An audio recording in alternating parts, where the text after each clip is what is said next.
Welcome to the Grow My Salon Business podcast, where we focus on the business side of hairdressing. I'm your host, Anthony Whitaker, and I'll be talking to thought leaders in the hairdressing industry, discussing insightful, provocative, and inspiring ideas that matter.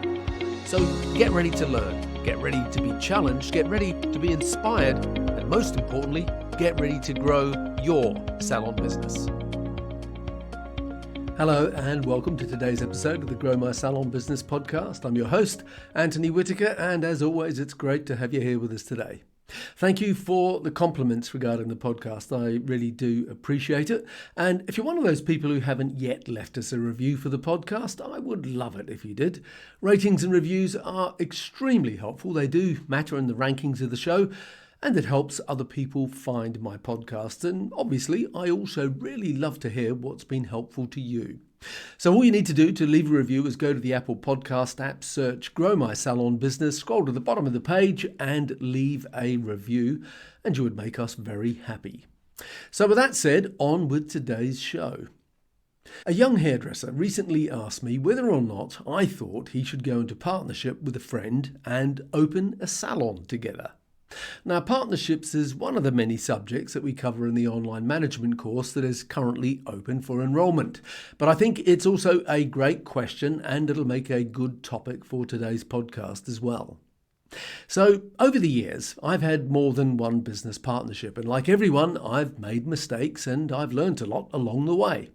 So my response to him was, "What will you do when the partnership ends?"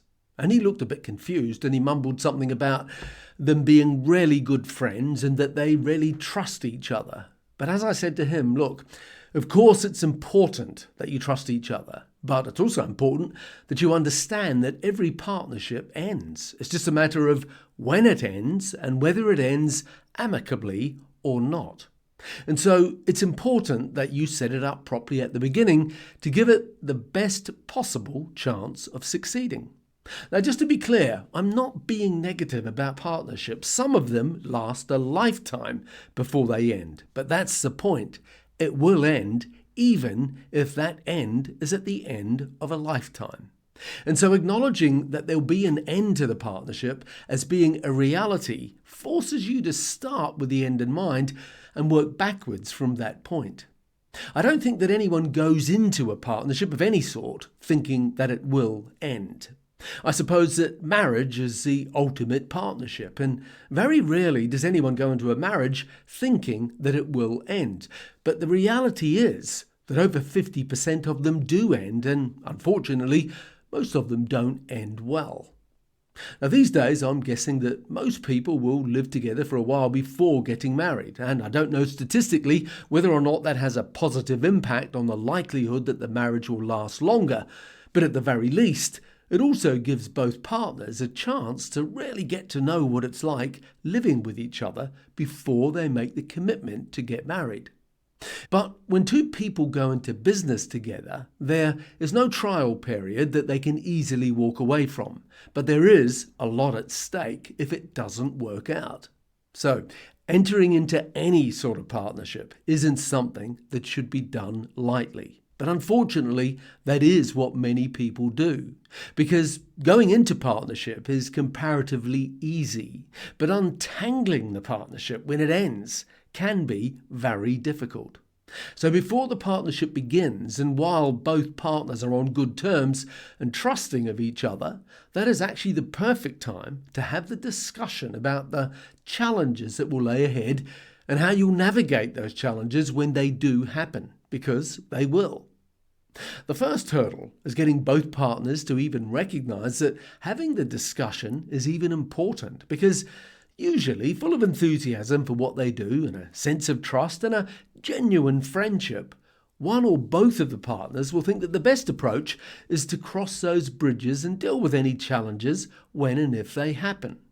And like I did, they will think, why spend money on any sort of legal advice when you could better spend that money elsewhere on the business, rather than pay expensive and unnecessary legal fees? And to my mind, that's where the problems actually begin. Because if you have some sort of formal, legal, written partnership agreement, It can save a lot of money, time, and stress when that partnership ends. Remember, it's when it ends, not if it ends. And the benefit of doing that at the beginning ensures that both partners are clear about what their roles, responsibilities, and expectations are. And then when there are any issues, and there will be, then at least there is a written point of reference, an agreement or framework as to how to resolve the problem before it gets out of hand. The partnership agreement serves different purposes, but what I want to focus on in this podcast is all the what ifs, meaning very practical things along the lines of what if this happens or what if that happens, and how do we deal with those challenges when they do? Now, for some strange reason, most of the challenges that happen within a partnership seem to start with the letter D.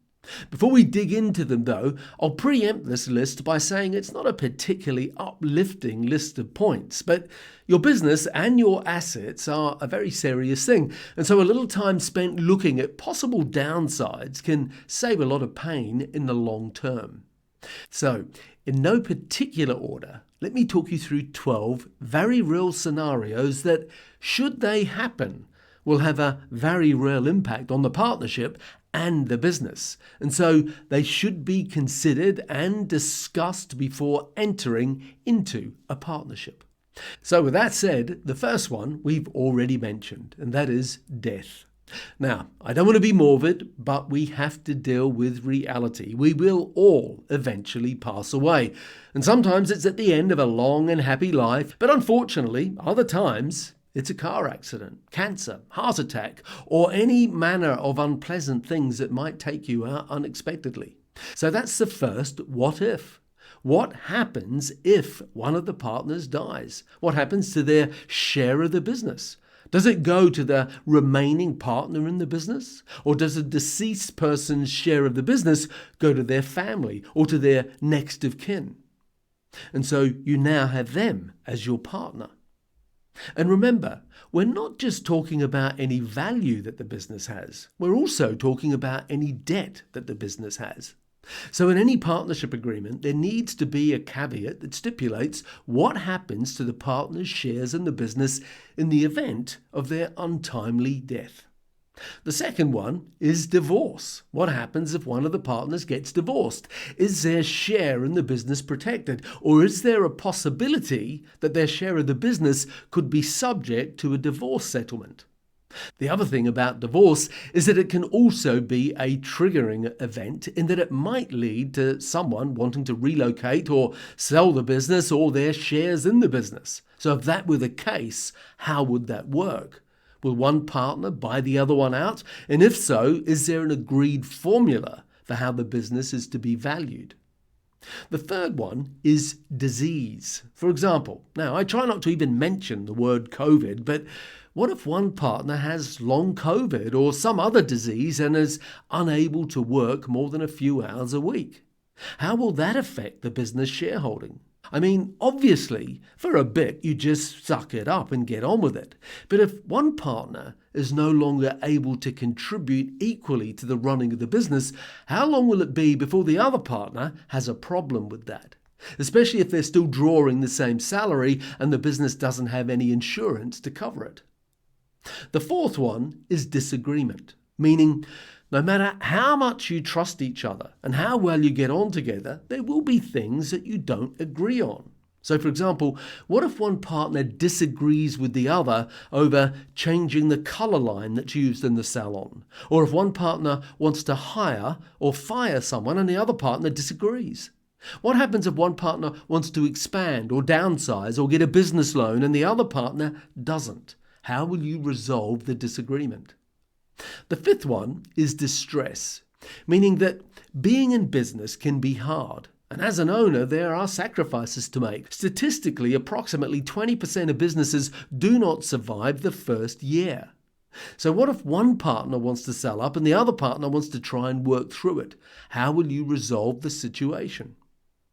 The sixth one is drink and drugs. What if one partner has an addiction problem? Perhaps you didn't know about it before, but now you're aware of it and it's creating problems, whether that's financial problems or problems with morale within the team and productivity. The seventh one is disinterest, meaning that one partner loses interest in the business. And although they might still be going through the motions every day, it's apparent that they've lost interest and that their passion and energy isn't what it once was. The eighth one is disparity, meaning that there is unequal input or unequal contribution, whether that's unequal work ethic or unequal amounts of time off or unequal amounts of money being put into or taken out of the business.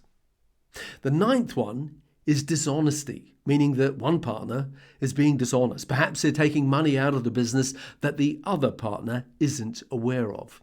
Now, that's usually an immediate deal breaker. So a discussion needs to be had and an agreement reached about how much each partner will take out of the business and what they will contribute in return.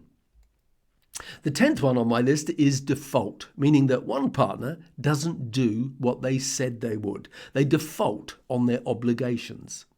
The 11th is disability, meaning that one of the partners is no longer able to work, perhaps through an accident or injury of some kind. And finally, the 12th one is departure, meaning that perhaps one partner wants to wind down, perhaps work less or sell up and retire, and the other one doesn't. What will happen to the partnership then? So that's my list of 12 points that are all very real situations that will often destroy small business partnerships unless there are some very clear ground rules set up at the beginning. I'm sure you're getting the idea, and perhaps you could add to that list, and they certainly don't have to start with the letter D. Now, for many of these points, there would already be a standard legal answer, and any lawyer could draw up a simple partnership agreement that would protect all the partners, because all these things can and do happen every day. It's just a matter of when and who they happen to. And remember that although a partnership has a legal definition, it's also a relationship. And the key to success in any relationship is open, honest communication. So if you can talk about things at the beginning of the relationship and agree on a mechanism as to how things are dealt with, then if and when problems arise, there's already an agreed path to move forward with as little friction as is humanly possible. Now, having said all that, partnerships can be an amazing way to build a business, and they are often started by friends, sometimes with noticeably different skill sets, who not only trust each other, but they recognize that they both have different strengths and that together they're stronger than apart. So in addition to a legal partnership agreement, there are a few simple things that can help set up a partnership for success. First is that you should have a simple written job description outlining what areas of the business that each partner is responsible for. You can do this yourself as a list of bullet points outlining who is responsible for what. Next, you should commit to a regular meeting between the partners. This can just be a breakfast meeting once a week where you talk about any business issues that need discussing in a totally open and honest manner. And obviously, it's important that you agree on the principle of open, honest communication, as it's probably the single most important thing in any successful partnership. And there's nothing worse than letting problems fester or telling half-truths. And so, when there are problems and disagreements, and there will be, commit to dealing with them quickly before they get out of hand. But no matter what you do, it's inevitable that there will be times when there could be some tension between the partners. So it's important that you respect the partnership and don't ever badmouth each other in front of the team or use the team members as pawns to side with you. And it's equally important that you acknowledge that you both bring different things to the partnership. And while one partner may be more visible and maybe have a more public leadership role, and may even want to and need the public recognition that comes with it, understand that the partnership will only work if there is acknowledgement for the contribution you both make. And finally, remember that for the most successful partnerships, there has to be what the hairdresser said to me at the beginning. And that was that they trust each other.